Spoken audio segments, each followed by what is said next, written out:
Então, aproveitando aí o gancho da fala do Borges, né, em relação à relação de Marx e Proudhon, que existia ainda alguma admiração, né, Borges? Eu destaco ali o que eu falei para vocês, a diferença entre a ironia e o humor. Tem um trecho ali na página 40, né, em que ele já começa, já dentro do capítulo 1, que ele já começa as suas críticas ao Proudhon, na página 40, o segundo parágrafo, pelo menos no meu PDF, né, está destacado assim: mas o senhor Proudhon preferiu dar voltas. Vamos seguir em seus rodeios para sempre retornar ao seu ponto de partida. Então, assim, eu vejo as críticas do Marx, mas eu vejo que ele coloca um tom de humor, não de ironia, tá? Até porque ainda existia entre eles uma relação, uma troca de informações, eles se encontravam, né? E existia algum respeito da parte de Marx em relação a ele, pela posição que o Proudhon ocupava, né? Então eu vejo mais com a ironia, gente, ela é destrutiva. Eu fico muito preocupado que isso seja uma forma de desfazer do próprio Marx. Eu assisti um vídeo para complementar as leituras que eu estava fazendo, e a pessoa vai direto nesse ponto, falando da ironia de Marx, né? No filme, no Jovem Marx, o filme, está bem retratado. O Marx era um cara bem-humorado, né? Se de fato ele era da forma que foi retratado no Jovem Marx, e eu vi bons comentários a respeito do filme, né? Ele era um cara bem-humorado, a esposa dele era bem-humorada, né? Quando ela fala, como é que vai chamar o título? Eu não lembro de qual dos textos que é crítica da crítica crítica. É a ideologia alemã, não sei, ou se é outro, É a né? Sagrada Família mesmo. Ele chama Sagrada Família ou a crítica da crítica crítica. Isso. Isso foi uma tirada, pelo menos no filme, foi uma tirada da esposa do Marx, em função do que ele já tinha escrito alguma coisa de crítica crítica, né? Aí ela acrescentou. Então, assim, eu vi naquela relação dele com Engels, né, com o próprio Dom retratado no filme, e a forma com que ele escreve, né, as palavras que ele escolhe, dar voltas, vamos seguir nos seus rodeios. Ele não fala que é devaneio, seus rodeios, né, na forma com que ele vê. Então, assim, eu vejo muito mais humor, né, nesse homem do que ironia, porque a ironia, ela sempre tem um tom de maldade. Você quer saber se o cara que está fazendo humor, ele realmente é um bom humorista, é quando você percebe que ele está simplesmente sendo irônico, né, e não tratando com humor uma questão, às vezes, que seria séria. Eu destaquei depois, na sequência da minha leitura, na página 53, são os custos de produção que regulam, em última análise, os preços das coisas, e não como frequentemente se pretendeu a proporção entre a oferta e a demanda, aquilo que o Renato Regis estava explicando. E eu acho muito importante a gente entender esses termos, né? Também ele vai falar aí no texto sobre o valor venal, porque a compreensão da proposta de mudança parte na relação do entendimento, né, desses termos, né, o que é a oferta, o que é a demanda, como é que isso é regulado.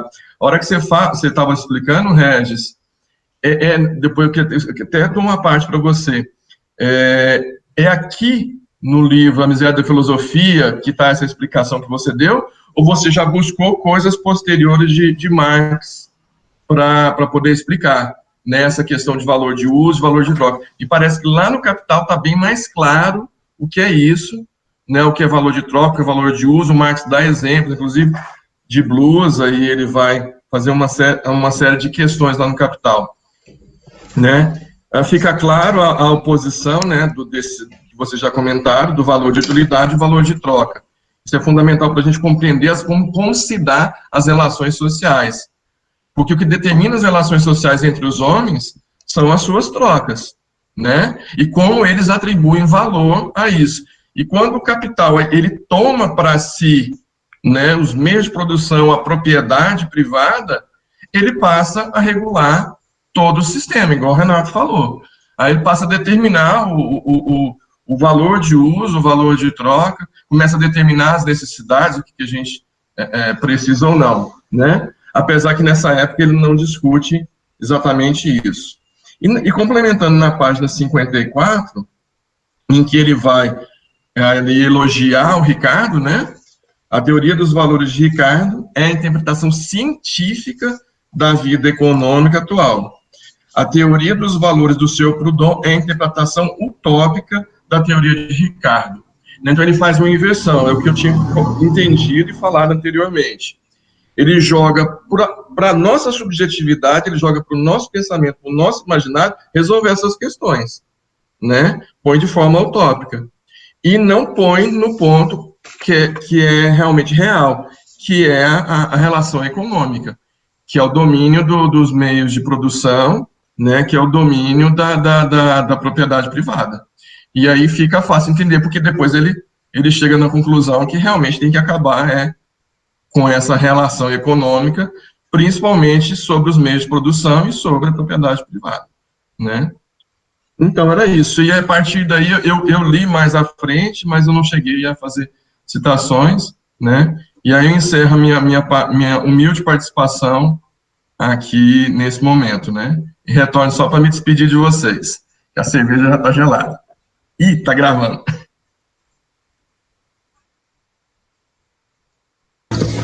Mas essa questão da cerveja gelada aí é super necessária. Tem uma parte do livro lá que ele fala dessa importância do ócio aí, da felicidade, da diversão. É super necessário, ainda faz parte do nosso do estudo mesmo. Necessidade. Aí, eu ainda vou aprender a produzir minha própria cerveja. Oh, muito bem. Então, esse ócio produtivo. Aí, eu mesmo, nesse livro, gente, até a página 70, eu fui praticamente aqueles alunos que ficam só observando o que o professor está falando e tentando entender, entendeu? Então, a partir da página 70, que aí eu comecei a interagir com o professor. Ah, não, esse ponto aí eu já entendo, professor, isso aí eu já dou conta de falar. Aí, lá na página 71, quando ele fala lá, na sociedade atual, na indústria fundada nas trocas individuais, a anarquia da produção, que é fonte de tanta miséria, é ao mesmo tempo a fonte de todo progresso, né? Que aí vem essa contradição que chega com a indústria, né? Ao mesmo tempo que ela vai ser uma fonte de progresso, ela é a fonte de muita miséria para muitas pessoas. E aí, indo à origem da coisa, na página 72, continuando, verificaremos que toda forma de governo, toda injustiça social e governamental provém do sistema social vigente. E, portanto, para acabar definitivamente com as injustiças e misérias atuais, é necessário derrubar inteiramente o estado atual da sociedade. Então, é preciso derrubar inteiramente esse sistema. Não dá para viver. Mas ele fala, aí ele vai continuando nas páginas, ele vai falando, mas é muito difícil derrubar o sistema de uma vez. Aí me lembrou o livro Descolonizar o Imaginário de novo, quando ele fala, para mim, é um momento de transição. Que ele fala lá, na página 75, que precisa de um termo social preparatório, um movimento que participe tanto do sistema atual quanto do sistema futuro, que é o sistema de comunidade.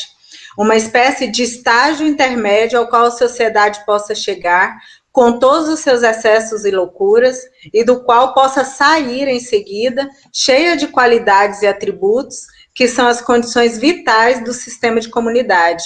Então, eu achei isso muito importante, porque ele fala, cheio de excessos e loucuras, então a gente vai precisar do conflito. O conflito é necessário, porque se a gente ficar... por isso que eu acho que ele critica tanto Proudhon, né, porque o reformismo é um caminho que nega o conflito. Reformismo nega o conflito total. Você tem que ir se adaptando ao sistema que tem. E na proposta de Marx, não, tem que ter o conflito. Não dá para crescer, para a gente mudar, para a gente fazer essa transição de forma, que é a forma que eu entendi, de forma tranquila. Tem que existir esses excessos, essas loucuras, para depois a gente poder chegar nesse sistema de comunidade. E na página 76 ele fala: todo esse movimento exigiria apenas cooperação em sua forma mais simples. O trabalho de cada indivíduo seria a única medida dos seus lucros e perdas. Eu acho isso muito importante da gente pensar, né? Nessa questão da cooperação, e me volta muito de novo no Descolonizar o Imaginário, nesse sistema de comunidade, nessa cooperação, nessa troca igualitária aí, e a gente acabar mesmo com esse sistema de lucros e perdas, porque um tem que lucrar e o outro tem que perder, sempre assim. E aí, mais na frente, que ele fala da questão aí do ganho de horas, que ele fala dessa questão do ócio, encontre sua mais alta felicidade na preguiça e que o trabalho que lhe pese como grilhão. Nessa parte que ele fala, aí eu vejo que a questão de alguns terem tempo de ócio faz com que outros tenham tempo de emprego, diminui o desemprego. Se a gente puder, se algumas pessoas puderem ter tempo de ócio, esse tempo de ócio de um vai ser preenchido com o tempo de trabalho de outro. Então, é aí que diminui a miséria, né? E a pobreza, e aumenta a alegria. Ao mesmo tempo que eu acho o Marx realmente muito arrogante, em algumas formas, às vezes essa arrogância não é que ela é uma coisa totalmente negativa. Por algumas pessoas vai ser difícil de ver, mas não é uma forma negativa, porque é uma forma de falar do que ele acha realmente importante e colocar essas questões que são necessárias, de falar mesmo, que as pessoas precisam saber.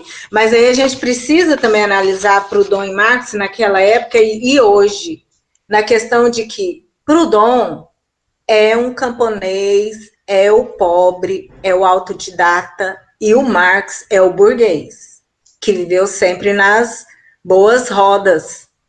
Como que a gente faz com que esse moço das boas rodas, que mesmo que ele seja muito, que ele compreenda o camponês que é rude, porque o camponês é rude e sistemático, e muitas vezes da forma que você falar, você não vai conseguir chegar nele, embora eu tenha muito respeito, e não vai conseguir chegar nos pares dele, embora tenha muito, que exista respeito e admiração entre eles. A forma de falar, a gente precisa pensar muito bem, até na forma de falar com as pessoas, porque pode afastar. Porque o camponês autodidata já tem uma autoestima mais rebaixada do que o burguês que está naquelas rodas bem altas. Então, a forma de falar com ele, a gente poderia ter duas pessoas unidas e propor nesse momento de transição da sociedade. E duas pessoas muito importantes, com visão de mundo muito diferentes. E elas poderiam estar participando desse movimento de transição, porque elas tinham um cerne lá que poderia colaborar com isso. E a gente viu que foi que causou essa ruptura e fez com que atrasasse nosso movimento de transição. Porque nós ainda estamos atrasados até hoje. É só isso que eu fiquei pensando.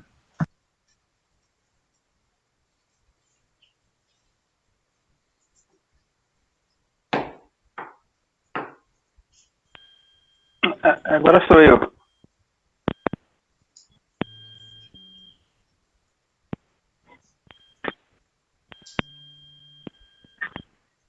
Então,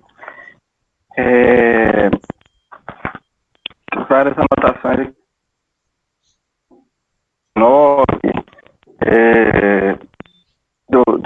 do livro físico, né?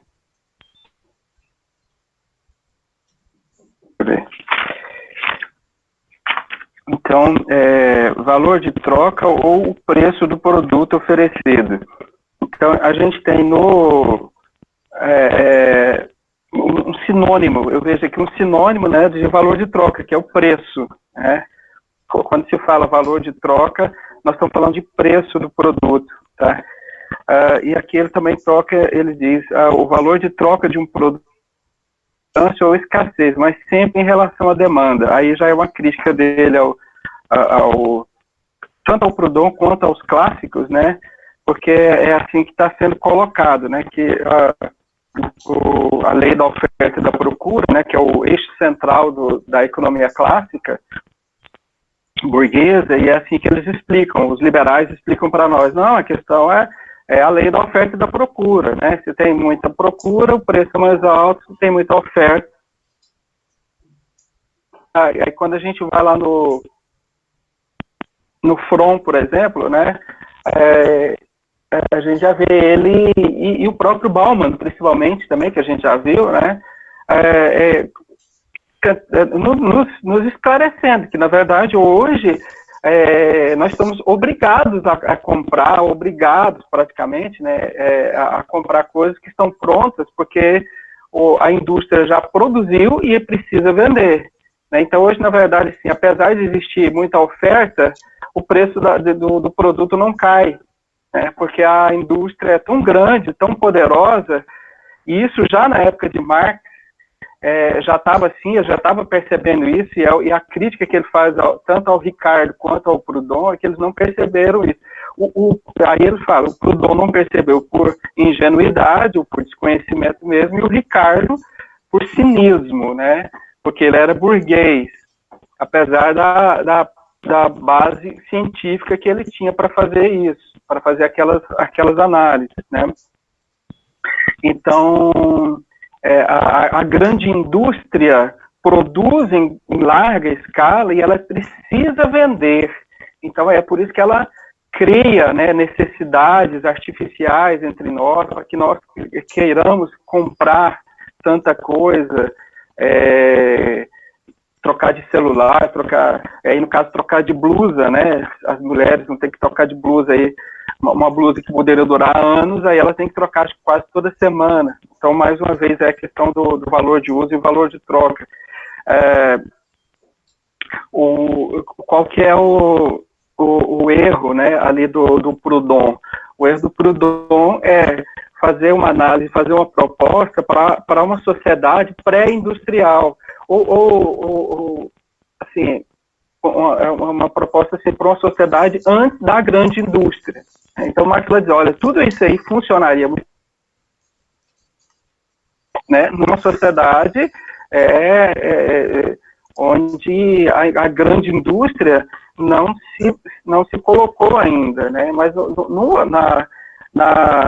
o ponto de partida do Proudhon é falso justamente por conta disso, que ele parte dessa sociedade agora e fazer uma proposta que serviria muito para uma sociedade lá atrás. Então, aí a impossibilidade disso se concretizar na prática, né? Tem essas coisas aí que a gente está falando. Por que o Proudhon foi, né, de revolucionário a reformista e tudo. Uma discussão que não vai ter fim, né? Mas eu lembro, por exemplo, aqui, que o Proudhon é um grande inspirador de anarquistas até hoje, né? Inclusive, o professor Rafael Sadi, há poucos dias, ele fez um curso, né, no YouTube, ofereceu um curso lá sobre anarquismo no YouTube, eu participei, eu fiz, e aí ele cita lá a propriedade, né, do Proudhon. Uma série de questões, e o Rafael Sadi é uma pessoa que eu admiro muito.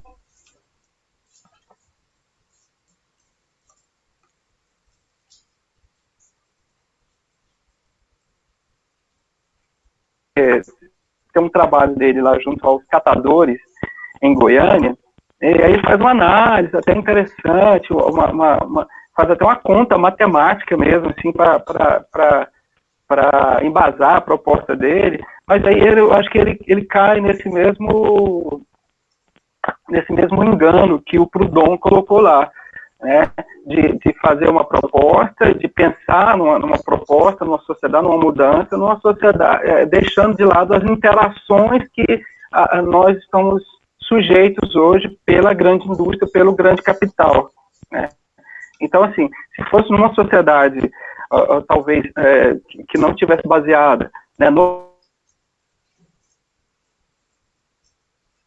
interessante, e é muito atrativa, na verdade, muito atrativa, por isso que eu acho que o reformismo tem esse apelo maior, mais romântico, né, e alcança muita gente, né.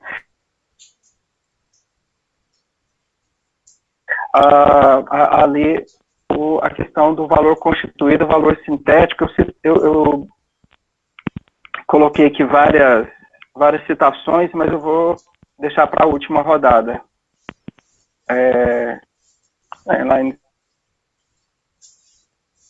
8, mas na próxima rodada, então.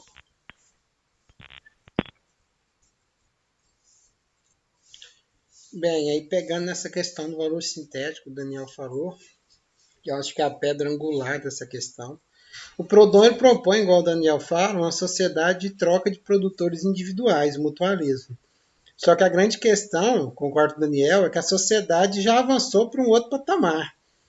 E isso é uma crítica que quando a gente lê um livro do Rubem Alves, que o Rubem Alves evoca esse Marx das manufaturas, assim, não tem nada a ver.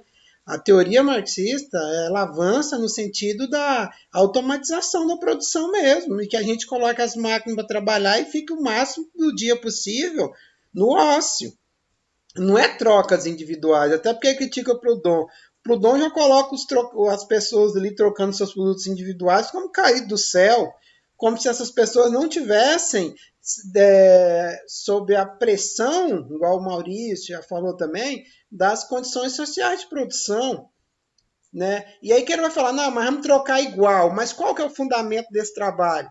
Aí quando ele vai falar, o Proudhon vai e fala que nenhum economista soube definir isso, e ele vai evocar que o valor do trabalho o valor do produto é o tempo de trabalho gasto no produto. Ora, o Ricardo já tinha falado isso, a teoria do valor-trabalho de Marx. Então, assim, não tem nenhuma novidade. O Proudhon, ele, pelo que eu percebi, ele tinha uma ignorância total dos economistas ingleses.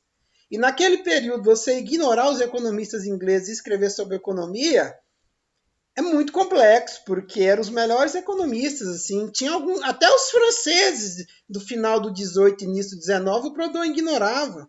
Então o erro maior do Proudhon foi querer idealizar alguma coisa sem o conhecimento das condições econômicas que levou à própria sociedade. Por isso que no filme, quando o Proudhon está gritando a propriedade é um roubo, não sei o que, o Marx fala, qual propriedade?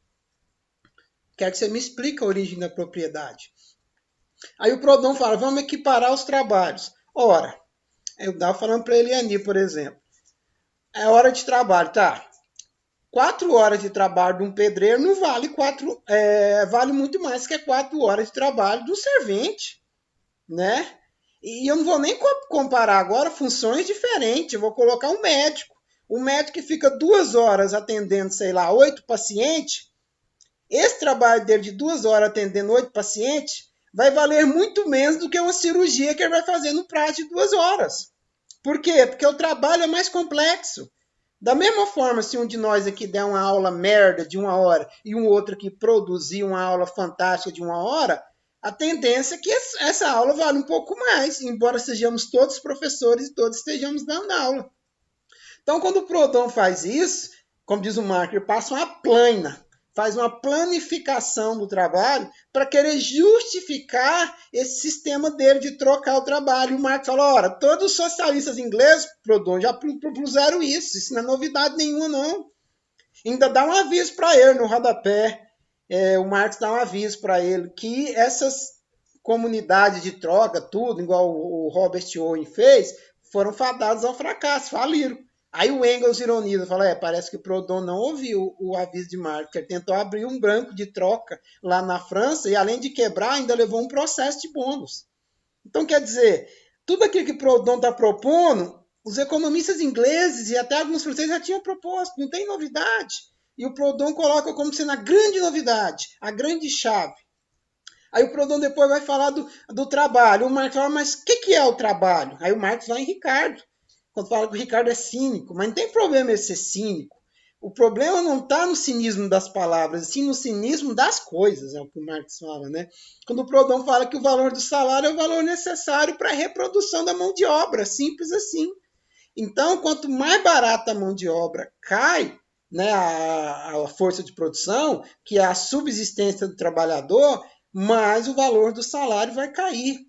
Então ele diz que o Proudhon pega o salário que o trabalhador, o valor trabalho que a pessoa ganha naquela sociedade, quer transformar em regra para uma sociedade futura, sendo que esse valor justamente é a escravidão do trabalhador presente.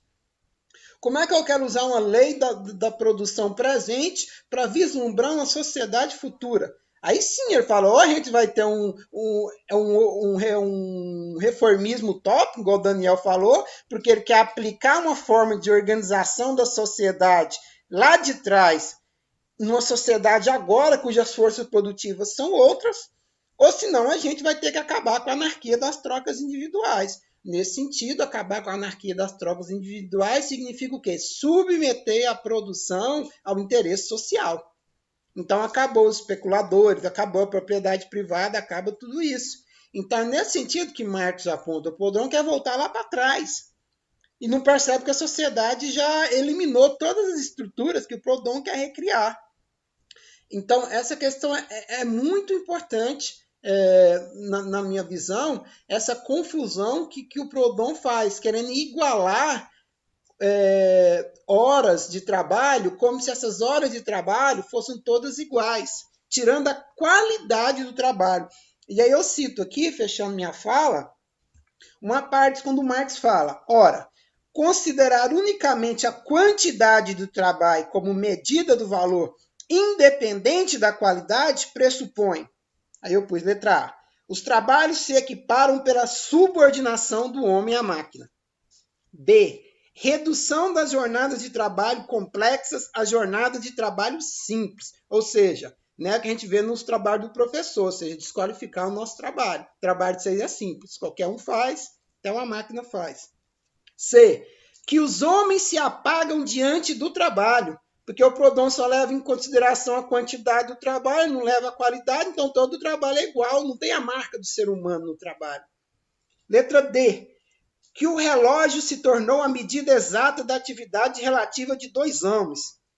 E olha que profundo, que antes de uma hora de um homem valer outra hora de outro homem, é um homem de uma hora que vale outro homem de uma hora. Aqui, para mim, o Marx matou a pau. E aí ele termina. O tempo é tudo, o homem não é nada, e quando muito, é carcaça de tempo. Então, se você reduz toda a questão do trabalho, a quantidade de trabalho, você quer dizer que todo trabalho é igual, que todo mundo pode fazer aquele trabalho e que nós somos apenas tempo. Aí a gente lembra do Charles Chaplin em tempos modernos. Então, é um erro fundamental de Proudhon. E, por último, a qualidade já não interessa. A quantidade sozinha decide tudo. E essas provas que existem na escola, IDEB, essas coisas, é justamente isso que eles fazem. Eles querem saber da quantidade do nosso trabalho, como quantificar o nosso trabalho de professor. A qualidade, isso não importa, eu quero saber de quantidade. Então, aí só fechando mesmo, ele diz, isso é sobre a igualdade já realizada pelo trabalho industrial, que é o pior de todos os trabalhos, que Proudhon aplica sua plana de igualização, que se propõe realizar universalmente no futuro. Então, aqui está um erro muito grande dessa questão do Proudhon.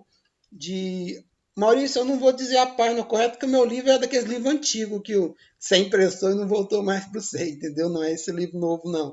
É um livrinho bem vagabundo. O meu também é antigo pra caramba. Que a Eliane fez o favor de colar para mim. Então, assim, mas bem você antigo. Eu vou procurar aqui na próxima fala e coloco essa parte. Essa parte, para mim, inclusive, é uma parte clássica, quando ele diz que o homem é, quando muito, carcaça de tempo. Ou seja, nós só valemos enquanto hora, enquanto produtor. A qualidade não existe. Se tratando em trabalho pedagógico, é uma coisa que a gente tem que bater sempre. Qual que é a qualidade do nosso trabalho? Não é quantidade, porque senão nós vamos ficar refém de produtos pedagógicos pré-fabricados e de avaliações em escala em grande escala dos governos. Então, assim, é uma parte assim que eu gostaria de dizer. E dizer assim também que eu falo muitas coisas assim, assim, é o que eu compreendo também. Assim, talvez eu esteja também equivocado, não estou dizendo que é 100%. Marx é muito complexo. Então, assim, o que eu compreendi é isso. Também não estou 100% certo disso, não. É o que eu compreendi.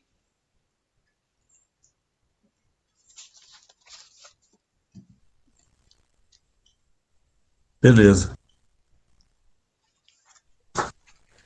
Uma coisa que já foi falado aí, que me chama a atenção também, nessa relação aí de, de indústria, consumo, né, de consumo, indústria, na parte 71 ele fala, né, vocês já disseram, sobre a demanda, né? Ele lembra que a indústria não pode esperar pela demanda. Ou seja, a produção precede o próprio consumo. A oferta precede a demanda. Ou seja, é complexo isso.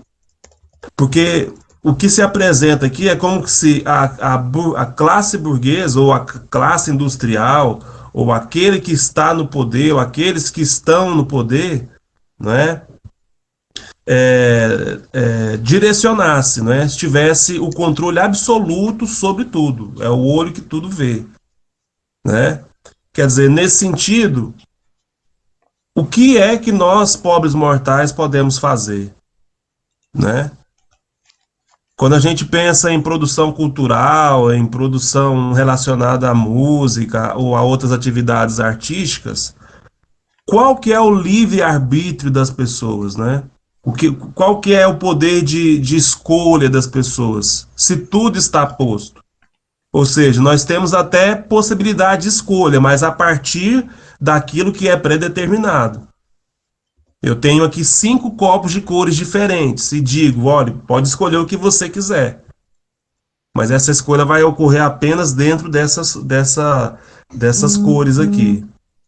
E daí o próprio livro nos coloca também que, e aí é uma luz no fim do túnel, né? Não sei, a luz no fim do túnel é o trem vindo, né, bicho? Esse problema também. Que fala que o produto em si, e está na parte 53, o produto em si não é útil. É o consumidor que constata a sua utilidade. Para mim isso aqui é um problema, porque é a história do ovo e da galinha. Quem que vem primeiro, quem que resolve essa situação, né? Daí eu chamo a atenção de novo para a educação. É claro que isso é meio utópico, né? Achar que a educação vai transformar, né, a sociedade. Mas em certa medida, sim, pode contribuir, né? Quer dizer, na obra anterior, Descolonizar o Imaginário, né? Tem também a reflexão sobre a demanda, né? Sobre a procura. Precisa também haver uma reflexão por parte de quem consome, não é? Do consumidor. E como é que o consumidor vai fazer isso? Se ele não estiver uma estrutura teórica, né? Para poder refletir sobre essas coisas, né? Para poder, por exemplo, chegar à conclusão de que ele não precisa de uma calça de R$ 300. Ou de uma, né? Não sei, né? Acho que é isso, uma calça cara, né? Porque hoje calça de 70, 50 conto. No mais, 100 é o teto. Mas as pessoas precisam ter uma formação para poder fazer essa reflexão, para romper com essa lógica, né? De achar que a indústria manda em tudo, de que a classe, a ideia dominante vai dominar mesmo e pronto, né? Para a gente poder romper esse ciclo vicioso aí. E aí, além disso, já para encerrar, né, galera? Uma outra coisa que eu achei interessante, que eu lembrei aí do livro Descolonizar, eu não sei se tem relação, né? Mas quando ele fala lá na página 67 sobre o algodão, a batata e a aguardente, né? Que isso aí seria o xodó da sociedade burguesa daquele momento, né? As pedras angulares. exatamente porque produzir isso pressupõe um menor gasto com força de trabalho, menos trabalho, e, consequentemente, a produção é mais barata e, consequentemente, o lucro é maior, não é? E aí, aquele termo, né, a burguesia do atraso, né, a elite do atraso, né? Aí eu fiz uma relação com isso aí, não sei nem quem cunhou esse termo, se vocês puderem me ajudar depois, né? Porque aqui se relaciona muito com a produção primária, né? Ou seja, com produtos assim que não demandam tanta tecnologia, que consequentemente não oneram tanto a produção. E a gente lembra aqui que na nossa região a gente tem essa onda aí da agroindústria, né, da não industrialização dos produtos, né? E aí eu fiz essa relação aí, não sei se tem a ver, mas é só uma reflexão aí, para a gente entender aí por que a nossa burguesia é tão apaixonada em boi e soja, né? É isso. Obrigado, gente. Desculpa, hoje eu só passei tudo, arrebentei com tudo hoje, com o horário do Prax. Tô nem aí também não.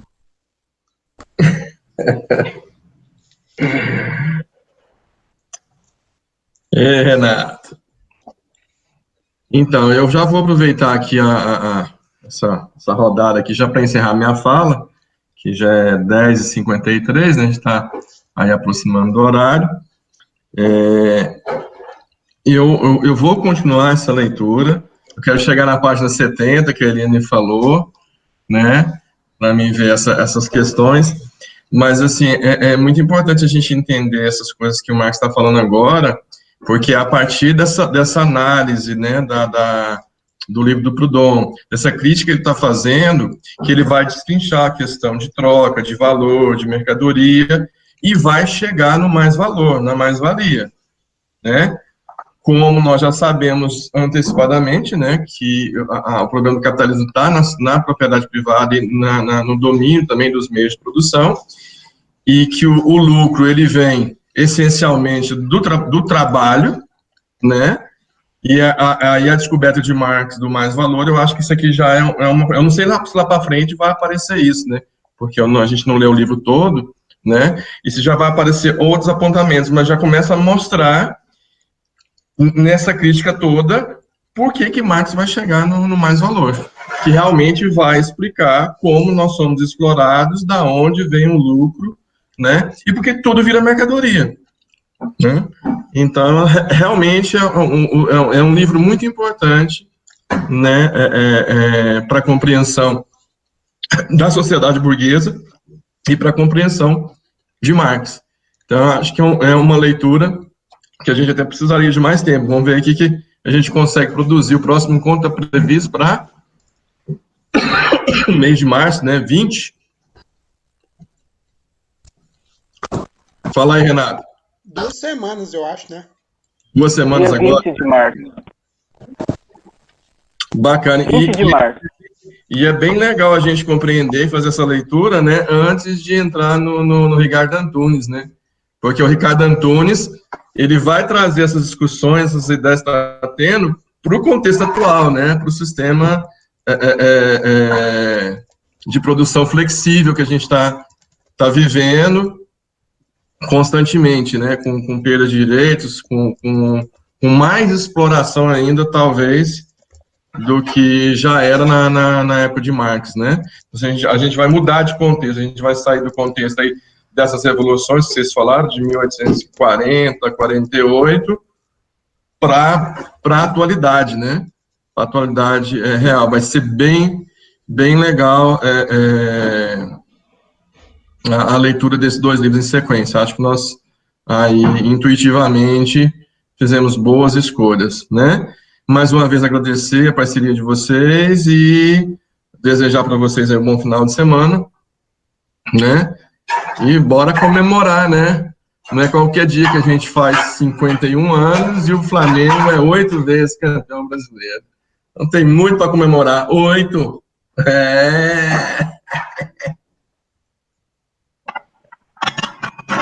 8, tá? A gente empresta o subtítulo ao esporte.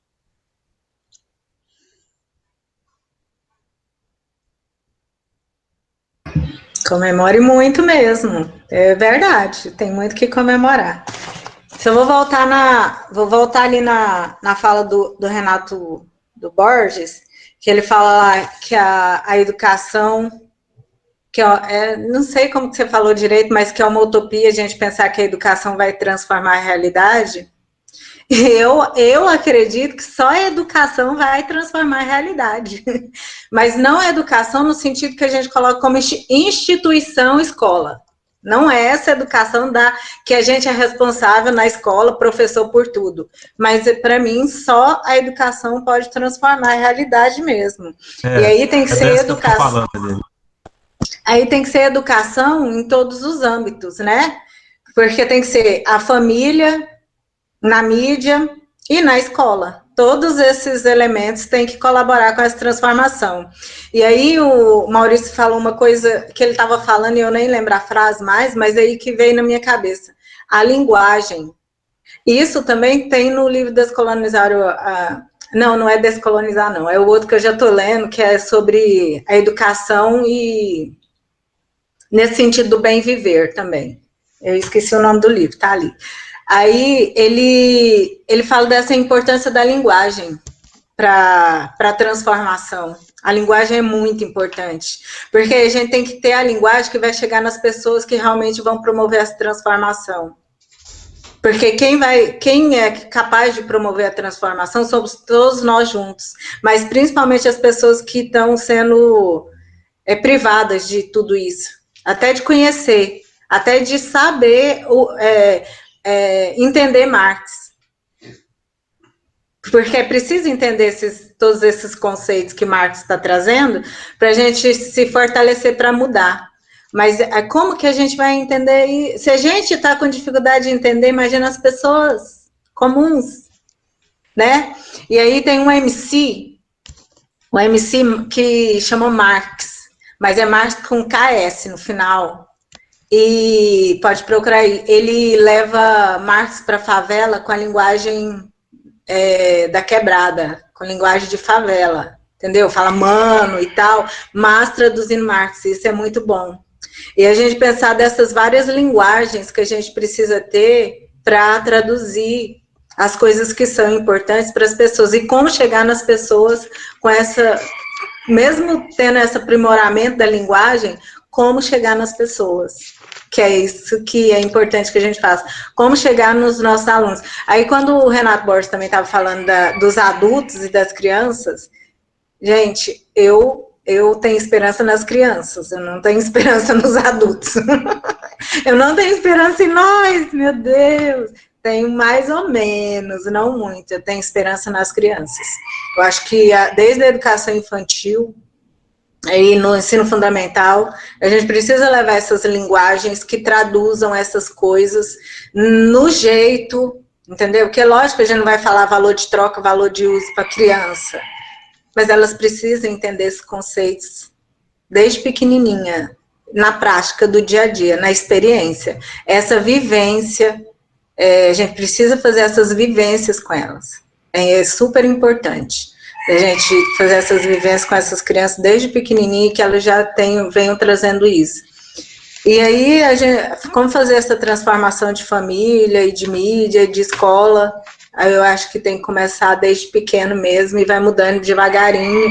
E, infelizmente, nós nem vamos ver, né? Porque quem está passando, eu, por exemplo, passando dos 50, igual o Maurício aí, eu chegando nos 50, Maurício passando dos 50, vai ser difícil de ver. Mas pelo menos a gente pode colaborar, né, com tudo isso. Dani, só uma partezinha rapidinha.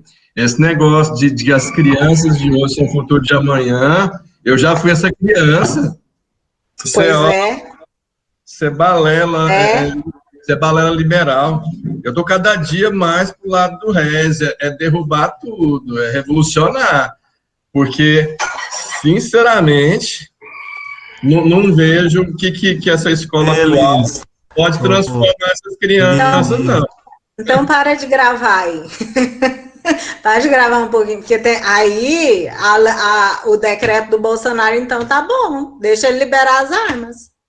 Para liberar as armas, vamos pegar, porque, né, necessário. Vocês vão ter, a gente tem que ter também. Todas as armas da linguagem, será que a gente vai precisar destruir a natureza todinho? Aí o povo começar a brigar? Tem muito filme que retrata isso, né? Os seres humanos destroem toda a natureza, destroem o planeta, e aí começa tudo de novo. Mad Max. Mad Max, tem, né, The 100, tem vários outros, né? Não, eu não tenho certeza, mas tem uns memes aí que falam que o Mad Max passa em 2021. Eu não me lembro, eu assisti, mas eu não me lembro, então não posso falar, né? Mas fala que passa em 2021. Eu acho que o original, né, o primeiro Mad Max, que é da minha juventude, se não me engano, é ano 2021 mesmo. Pira. Mas não está muito longe, não, viu? Né? Às vezes o erro é só de 100 anos. Nós precisamos dessa transição para uma sociedade comunitária.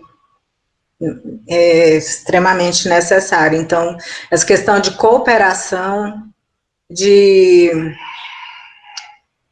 troca, desses valores aí, a gente precisa de conversar muito sobre isso mesmo. É um prazer estar com vocês mais um sábado.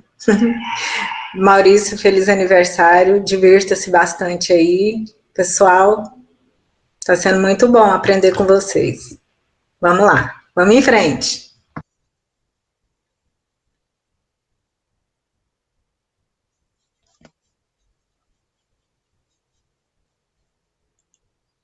Daniel.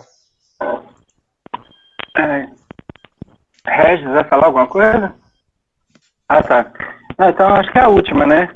E aí eu vou a parte que eu tinha falado que eu ia concluir, aí o Regis falou, né? O item 2, valor constituído ou valor sintético. Então, eu vou para a última parte aqui, que então, aplicação da lei das proporcionalidades dos valores. Aí ele tem 2 itens, que é a moeda e o excedente de trabalho, e na página 80, ele vem com uma relação social, né? E essa relação é um elo, e está intimamente ligada a todo encadeamento das outras relações econômicas e corresponde a um modo de produção determinado, tá?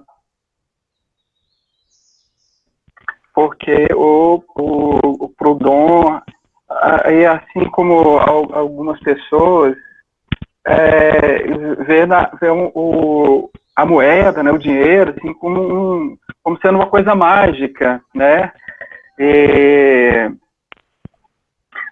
No dinheiro mesmo está escrito lá, ou tem uma efígie ou tem uma assinatura, né? Nas moedas de papel, tem uma assinatura lá, o presidente do Banco Central, tal lugar, assim, está escrito alguma coisa. E a moeda acabou, dinheiro, né, acabou se tornando um valor em si. Mas isso justamente por causa disso, porque na verdade ela é uma relação social. E na página 80 mesmo, ele trata do ouro e da prata, né, porque o Proudhon também tenta ir nessa área, tenta fazer algumas explicações, e o Marx vem corrigindo ele.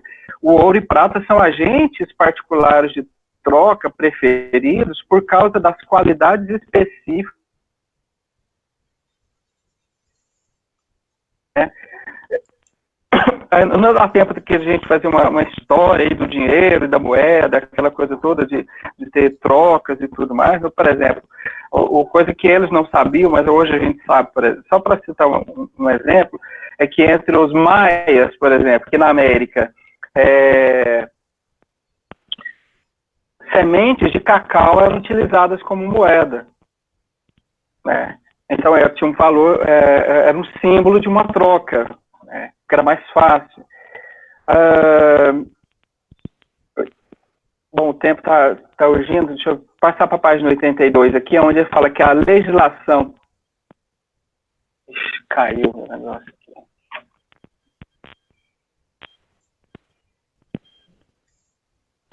Tinha caído aqui a Caiu navegação. não, Daniel, nós estamos te ouvindo. Uhum.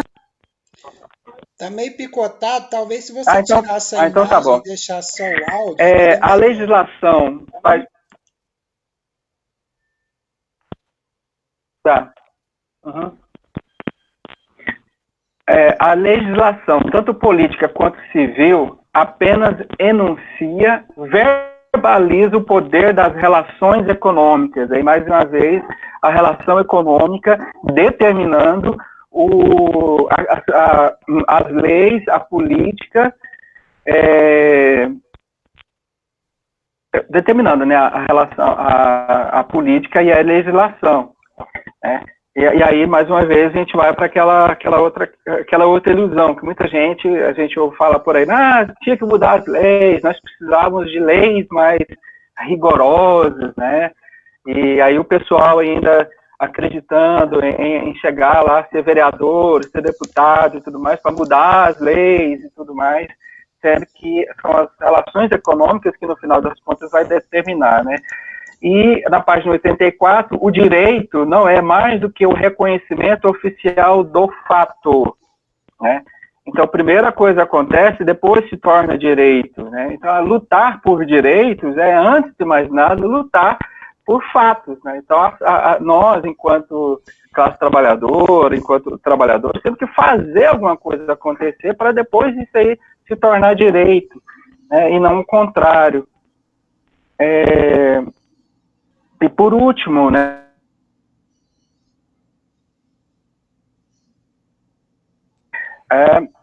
eu fiz um resumozinho aqui, né?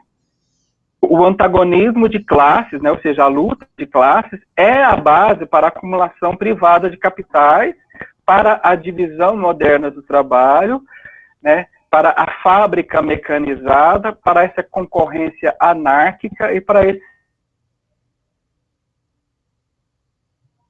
É essa oposição de classes que existe na história da humanidade, né, de 10 mil anos para cá, e que proporcionou isso.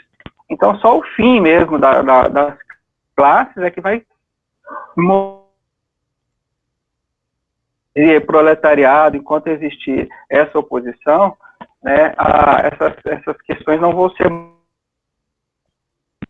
E pressuposto para o desenvolvimento das forças produtivas e do excedente de trabalho. Então, aí ele finaliza, né, classes que prosperam e classes que declinam.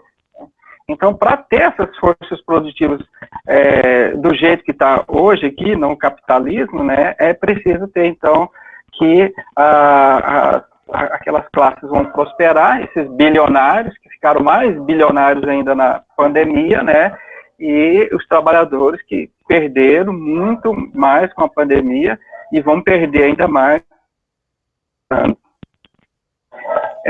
E para encerrar, já que é a última vez, só para citar a música, eu já falei lá, acho que no grupo de WhatsApp, sobre a música Comida, dos Titãs, que eu me lembrei quando eu li na página 52, aí volto lá, onde fala sobre a questão da oferta e da demanda, e aí eu vou encerrar só com essa frase, vou repetir ela aqui, né? O consumidor não é mais livre que o produtor. Sua opinião repousa sobre seus meios e suas necessidades. Ele está falando porque o Proudhon fala lá sobre a questão da opinião, né?